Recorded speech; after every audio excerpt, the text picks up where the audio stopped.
Sup, everybody, man? It's your boy, Mr. Dugai, coming at y'all with another episode of Dropping Dimes with Mr. Dugai. And today, man, a couple of things, man. I'm going to talk about the Philadelphia Eagles have signed former San Francisco 49er quarterback Nick Mullens and also New England Patriots star cornerback,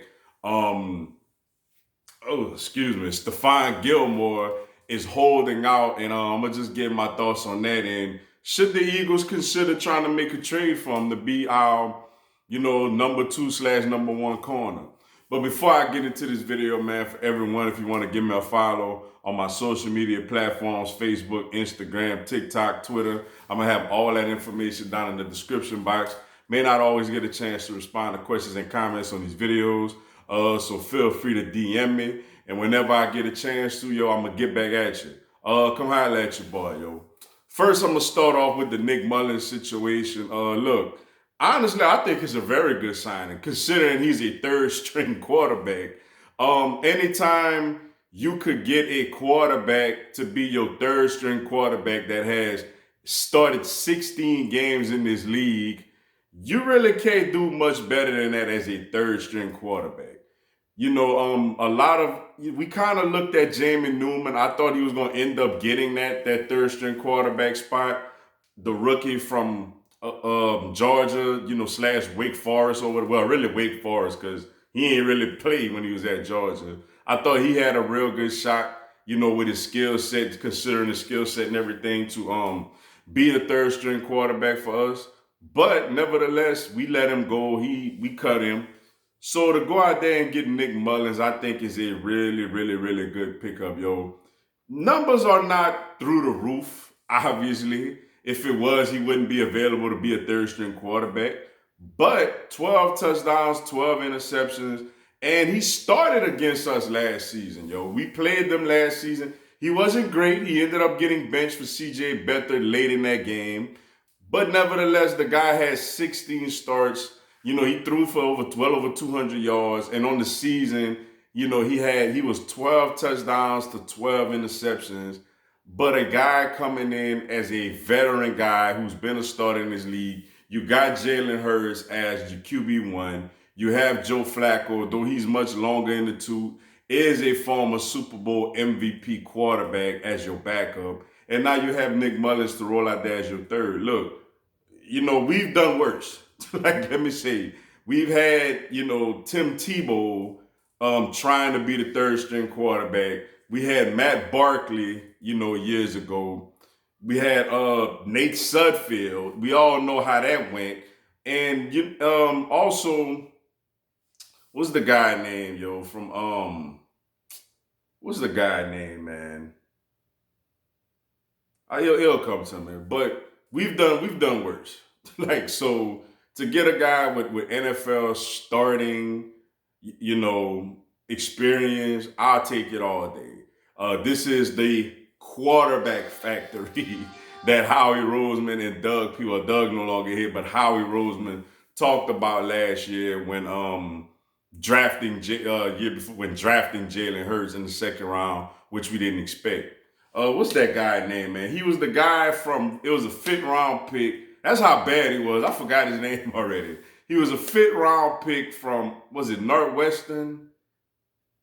We took him in the 5th round. We brought him in to try to be our third-string quarterback, and it went disastrous, and we cut him.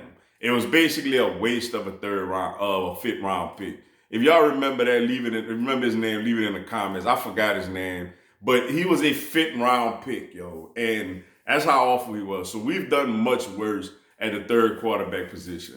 Now look, 90-something.9% of the time, your third-string quarterback is not going to touch the field in the regular season. It's rare that your quarterback and your backup go down. Though we are the Philadelphia Eagles. We one team that could go to third and fourth strings on most positions in this league, unfortunately. But it's rare that those guys even see the field at all, if at all, in the regular season. It got to be less than maybe a 5% chance. But, if it gets to that point, we prepared. Not to mention, it'll be pretty good to see, though he's going to be throwing to a lot of, undrafted free agents and stuff like that. it makes the preseason a little more entertaining when you got a guy like Nick Mullens playing, late in preseason games, an experienced quarterback. Which for him, that must kind of, though he was a backup at San Francisco, that must kind of suck for him a little bit. Whereas like last year, you're starting for the 49ers and now you're a third string quarterback for the Eagles. But nevertheless, hey, welcome to Eagle Nation, Nick Mullens, yo. And New England Patriots star cornerback Stephon Gilmore is holding out basically in hopes of a new contract. Look, Gilmore is special, yo. He's coming off of a serious injury he had last season. But nevertheless, man, 2019, he was the NFL Defensive Player of the Year. The absolute shutdown cornerback. His salary overall is not great right now. He's outside of the top 10 when you talk about the 10 highest paid cornerbacks in football. He's 30 years old, which means he's not young, but he's getting up there, but he's not terribly old yet. You would think he's still got at least maybe 2 more years of really high productive football left in him. So I understand from his standpoint why he would hold out and wait for a new deal. Plus, Bill Belichick, unlike the Bill that we all know, this season is all of a sudden throwing money everywhere. Jonnu Smith, Hunter Henry, Jalen Mills, Nelson Aguilar.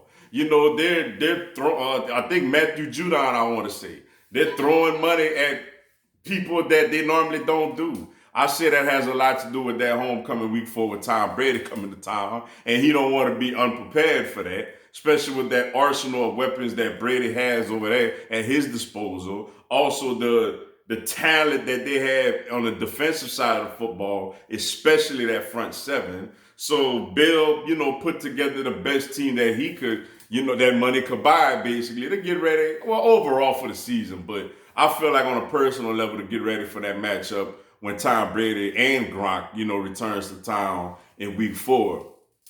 But nevertheless, Gilmore holding out. And as far as what it means for the Philadelphia Eagles, look, that would be a dynamic duo at cornerback, Stephon Gilmore and Darius Slay. But we broke. We broke, yo. We cannot afford that. This year, I want to say he has over a $16 million cap hit this season. We broke, yo. We can't afford that. So Michael Jacquet, Zach McPherson, Avonte Matt. Well, I know in practice it's been Michael Jacquet playing on the outside and Avonte Maddox playing in the slot. So, now look, with Michael Jacquet, like I mentioned in previous videos, the guy is freakishly built to play the cornerback position. Like when you talk about a guy 6'2" with a 6'10" wingspan, he ran a 4.4.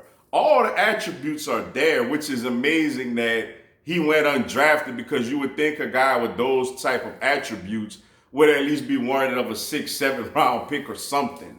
But like I said, when he played against Arizona, had to match up with DeAndre Hopkins, honestly, he held his own. Was he great? No. Did he get beat? Yes. But guess what? He forced a fumble on DeAndre Hopkins. He also got a sack on Kyler Murray when we asked him to blitz on a play.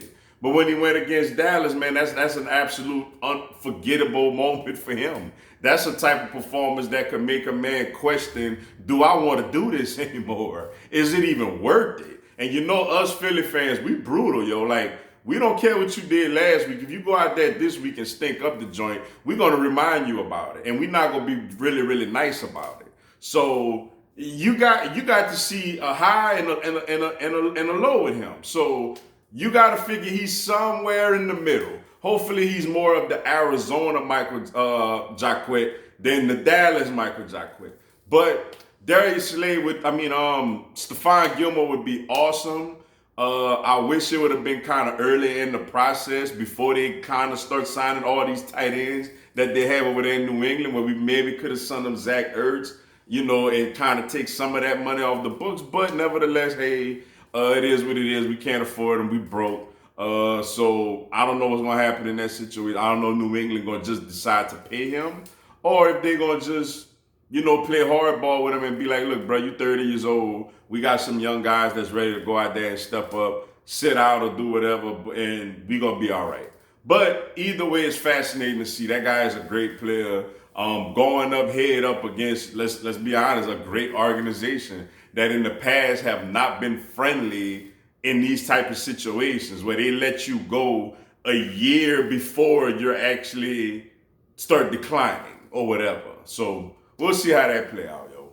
But that being said, that's all I got for y'all today. Appreciate y'all checking out the video. Hit the like button for your boy. Give me a subscribe. I'm going to have Philadelphia Eagles and NFL content throughout the year.